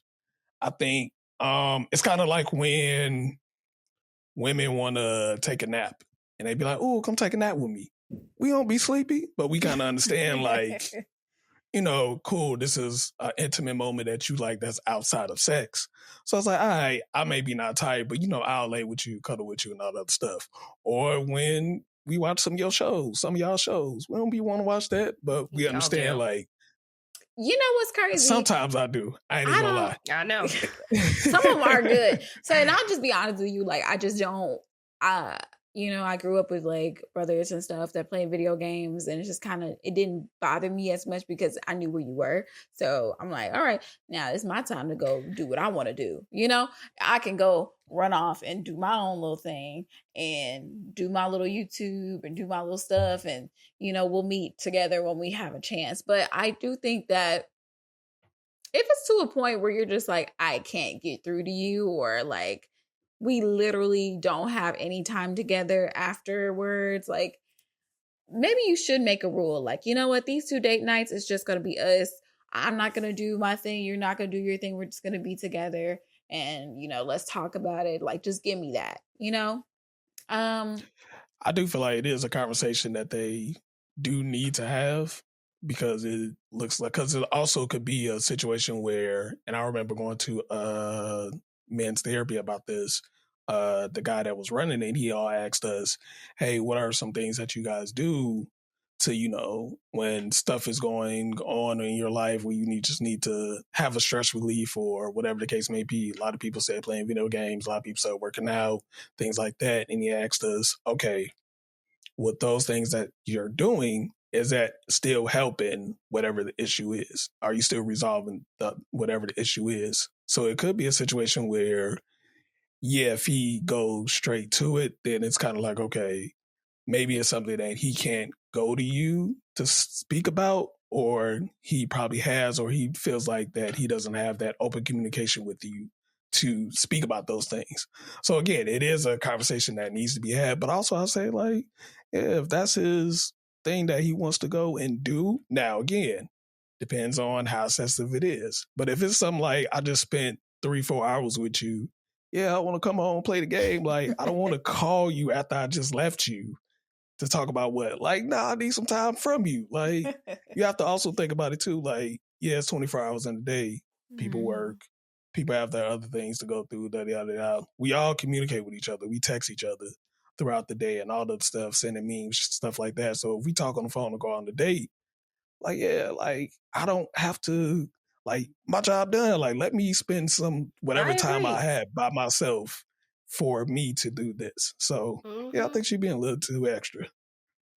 I think there's somewhere in the middle they can meet. Like, I do agree with that, yeah. I do feel like at the end of the day, like, you are allowed to have your hobbies, but if you're using your hobbies to run away from something, especially at this tender age of 32, okay, we might need to talk about it, okay? And I hope that, you know, you can express like, babe, if there's something, you know, we need to talk about, could you allow me, like, could we have a moment to speak on it before, you know, you go do your video games? And I'm gonna let you go, but we need to talk about it, you know? And also, what's wrong with somebody that's in their 30s playing video games? I ain't Nothing know wrong. It's just, it's more so like, if that is your only way of getting rid of the stress, if that's your only way of dealing with stuff, that's kind of chaotic. I really don't care. What's wrong with that, though? I don't care about it. If that's your only way to do it. Yes, that's some people's way. Some people watch TV.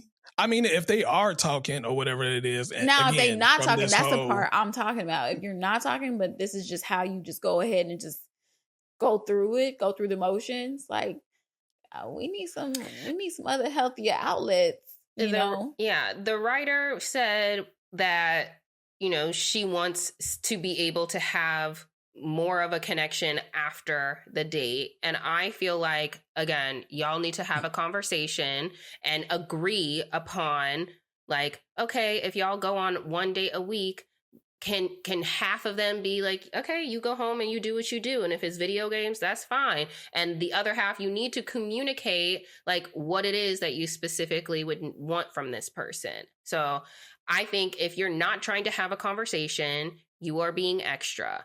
If you have the conversation, that's exactly what you need to do so you can come to some kind of compromise. And if this man is telling you he's not compromising, then leave him, okay? If it's that big of a deal to you.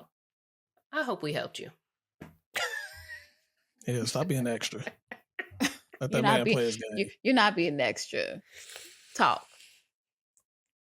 And if you But I really don't care. It's like, I be caring, but I don't care. I be like, at least I know what your ass at. Shit. We're going to have to dig into that more, Jacqueline, okay? But I told you, we already had this conversation many a times. I just need to know where you at, and we're good, okay? Like. So do you need to know where they at for a safety reason? Or it's more so it's like insecurity that he's not out there running the streets. Yeah, it's my thing is, if this is your way of dealing with stress and not buying prostitutes, I'd rather that. You know what I'm saying? Like, I know it's an extreme, but some niggas do go get their dick sucked for $20 as a way to get. So why does it have to go to that part? Why? Because I think extremes. I think extremes like that. You know, like, yeah, some guys do. No, not all of them do. I feel like this is a discussion that we need to have in another episode. Maybe, yes. But I'm intrigued by this because you have been saying that you trying to, you know, get back into dating and all other stuff. Mm-hmm. So how can you date when it seems like you do have trust issues? It's just more so like, I just need to make sure, not to make sure, but it's just like, if you have a set routine about yourself, like, I want to trust in that and let that be that. Okay. I prefer that versus somebody that's just like a little too random. You know, like, what are you doing? That's says the person who's very spontaneous. Exactly. Right. Exactly. But you know me, I be in some bullshit, so, you know. That's why you can't trust nobody. Exactly, because she knows she out here doing the same, doing what she don't want them to do to her. You know, okay? I ain't no missing that now. Relax. I'm just saying, you know. Let me see Well, where you're at, Listen. Yeah, close us out. It's been thank too you. long. If you liked this episode of the Just Extra podcast, give us an actual like, okay? Thumbs up wherever you're listening or watching this podcast. Make sure that you subscribe, leave a comment, leave a review, 5 stars only, say something nice.